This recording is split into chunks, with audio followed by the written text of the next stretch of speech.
ప్రపంచ వాణిజ్య యుద్ధంలో ఒక సంచలన మలుపు. అమెరికా అధ్యక్షుడు డొనాల్డ్ ట్రంప్ దూకుడుకు ఆ దేశ అత్యున్నత న్యాయస్థానం బ్రేకులు వేసింది. అమెరికా ఫస్ట్ అంటూ ప్రపంచ దేశాలన్నిటిపై ట్రంప్ ఎడాపెడా విధించిన భారీ సుంకాలు ఇకపై చెల్లవని సుప్రీంకోర్టు తేల్చి చెప్పింది. ఈ తీర్పుతో అమెరికా యంత్రాంగం ఒక్కసారిగా ఉలిక్కిపడింది. రేపటి నుంచే వివాదాస్పద టారిఫ్ల వసూళ్లను నిలిపివేస్తున్నట్లు యుఎస్ కస్టమ్స్ ప్రకటించింది. అసలు సుప్రీంకోర్టు ఏం చెప్పింది? ట్రంప్ వ్యూహం ఎందుకు బెడిసికొట్టింది? భారత్ లాంటి దేశాలపై దీని ప్రభావం ఎలా ఉండబోతోంది? అమెరికా కాలమానం ప్రకారం ఫిబ్రవరి 24 అర్ధరాత్రి 12 గంటల నుంచి వివాదాస్పద టారిఫ్ల వసూలు నిలిచిపోనుంది. అంతర్జాతీయ అత్యధిక ఆర్థిక అధికారాల చట్టం IEEPA కింద అధ్యక్షుడు ట్రంప్ గతంలో కొన్ని దేశాల ఉత్పత్తులపై భారీగా సుంకాలు విధించారు. అయితే అధ్యక్షుడికి ఉన్న అత్యవసర అధికారాలను ఇలా ప్రతీకార సుంకాలు విధించడానికి వాడటం రాజ్యాంగ విరుద్ధమని అమెరికా సుప్రీంకోర్టు స్పష్టం చేసింది. ఫిబ్రవరి 20న వచ్చిన ఈ తీర్పుతో US customs and border protection CBP దిగుమతిదారులకు కీలక సమాచారం అందించింది.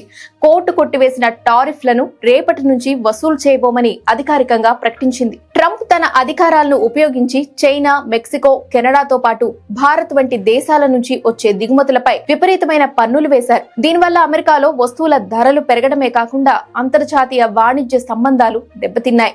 సుప్రీంకోర్టు తీర్పు ప్రకారం ఆర్థిక అత్యవసర పరిస్థితి లేని సమయంలో ఇలాంటి నిర్ణయాలు తీసుకోవడం చెల్లదు.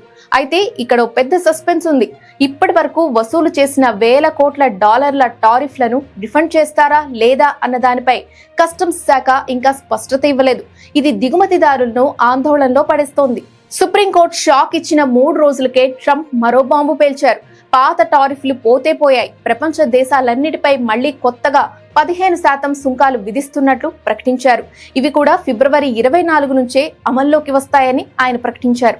కానీ ఇక్కడే ఒక టెక్నికల్ ఇష్యూ ఉంది. దీనికి సంబంధించి ప్రభుత్వం నుంచి ఇంకా అధికారిక ఎగ్జిక్యూటివ్ ఆర్డర్స్ జారీ కాలేదు. అంటే రేపటి నుంచి పాత పన్నులు పోతాయి సరే, మరి కొత్త పన్నులు వస్తాయా రావా అనేది ఇప్పుడు గందరగోళంగా మారింది. ఇక మన భారత్ విషయానికి వస్తే ఈ పరిణామం ఒక రకంగా ఊరటనిచ్చే విషయమే. గతంలో కొన్ని ఉత్పత్తులపై భారత్ పై 50% వరకు సుంకాలు ఉండేవి. తాజా గందరగోళం కోర్టు తీర్పుల నేపథ్యంలో ఇది 15%కి దిగి వచ్చే అవకాశం కనిపిస్తోంది. ఒకవేళ ట్రంప్ కొత్తగా ప్రకటించిన 15% పన్ను అమల్లోకి వచ్చినా ఇది పాత 50% కంటే తక్కువే కాబట్టి భారత ఎగుమతిదారులకు ఇది కొంతమేర కలిసొచ్చే అంశం. ముఖ్యంగా IT సేవలు, ఫార్మా రంగాలు అమెరికా వైఖరిని నిశితంగా గమనిస్తున్నాయి.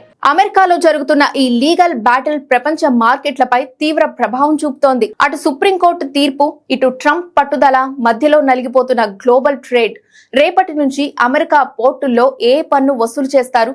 కొత్త ఆర్డర్స్ వస్తాయా లేక వ్యాపారులకు పన్నుల నుంచి విముక్తి లభిస్తుందా అనేది మరికొన్ని గంటల్లో తేలిపోనుంది.